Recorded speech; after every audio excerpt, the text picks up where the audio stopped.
Yo mga idol, Silver Voice TV nga po pala. So ito po, panoorin po natin yung sparring po ni Ryan Garcia versus Rolly Romero, na alam naman po ninyong lahat na medyo nabigyan at nagulpe, nabalugbog dito si Ryan Garcia mga kaibigan.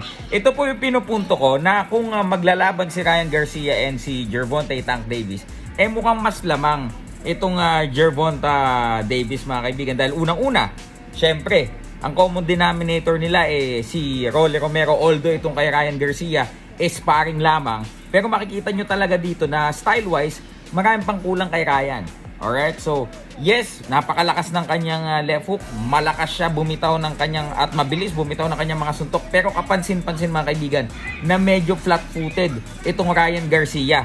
At kung aking naaalala pa, no, si Campbell, ayan, napabagsak sa kanyang kaliwa itong si Ryan Garcia. Hindi naman ganun kalakas yung Campbell mga idol. Yung Gervonta Tank Davis, one punch talagang nahilong talilong itong si Rolly Romero, na sumagasa naman kay kay Ryan Garcia mga kaibigan. Well, siguro sa tingin ko, trash talk, bahagyang talo ni Ryan Garcia sa trash talk itong si Tank Davis, medyo showbiz manago, sanay syempre ang karabing elbow ni Ryan Garcia, sila Jake Paul, sila Logan, sanay sa birahan talaga ng salita itong si Ryan Garcia versus ito namang si Tank Davis. Alam niyo, sa totoo lang mga idol, actually gusto ko si Tank dahil kapag sa interview, minsan hindi siya, 'di ba, although angasan, pag nag-aangasan sila sa face off, maangas talaga siya, pero kapag ini-interview siya ng maayos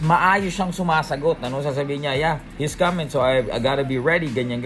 Pero si Ryan kasi pa-showbiz. But anyway, panoorin niyo itong sparring na to mga kaibigan, kung paano naging one-sided ang sparring na to. So, basing it on this sparring, I know matagal na ito, nag-improve na din si Ryan, but I don't see him winning against a complete fighter like Gervonta Tank Davis. Silver Voice TV, maraming pong salamat at magandang gabi sa inyo lahat.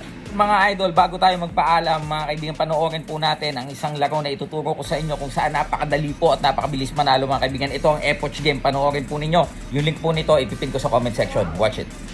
So ito, hali kayo. Yan yung Epoch Game. Ayan, yung link nito, ipipin ko sa comment section. Tapos download nyo lang yung link na yon. Tapos ayan, mag-register na kayo pag wala pa kayong login account. Tapos mag-login lang kayo pag nakapag-register na kayo. Halika, laruin ko kayo. Laruin nyo pala, tuturuan ko kayo kung paano manalo. Sorry dahil talagang hindi ako makaget over. Ayan. Ayan na mga idol di ba, matagal, di ba? Hindi mo malang pinunasan yung lento ni. O yan, login tayo. So yan.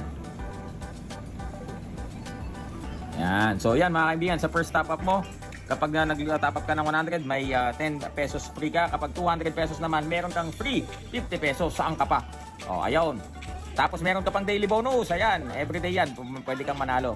Pagkatapos mga kaibigan, ang tanong, papaano ka magkakash in o magdadagdag ng pera mo? Okay? Nakikita mo yung plus icon na yan? Yan. Pindutin mo lang yan.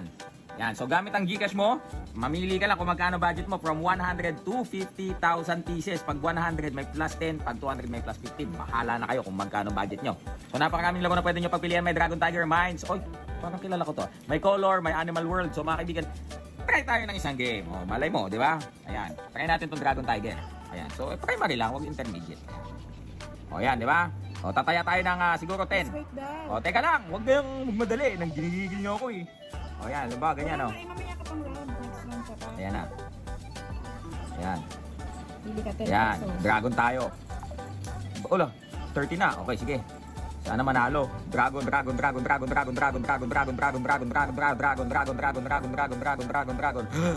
Oy, panalo. O, kita nyo yun? Ganun lang kadali dito, mga idol. Hindi magkano na pera natin. O, yan o, win yan. O, di ba? Okay. So, syempre, paldo na tayo. Di ba? O, ngayon, ang gagawin mga idol, di ba? Wala kang pambigas. O, yan, may pambigas ka na. Anong gagawin mo? Mag-withdraw ka lang. Nakikita mo yan? Click mo yung withdraw na yan. Ayan. Tapos, lagay mo dito kung magkano gusto mong withdrawin. So, syempre, ang minimum na pwede mong i-withdraw, 300 pesos. Ang maximum, 20,000 pesos per withdrawal. Ilagay mo lang yung information ng GCash mo and click withdraw. Papasok na yan, ura-urada sa GCash mo. So, ano pang hinaantay nyo mga idol? Yung link nito, ipipin ko sa comment section. Laro na kayo ng Epoch Game. Dahil dito sa Epoch kang bata ka.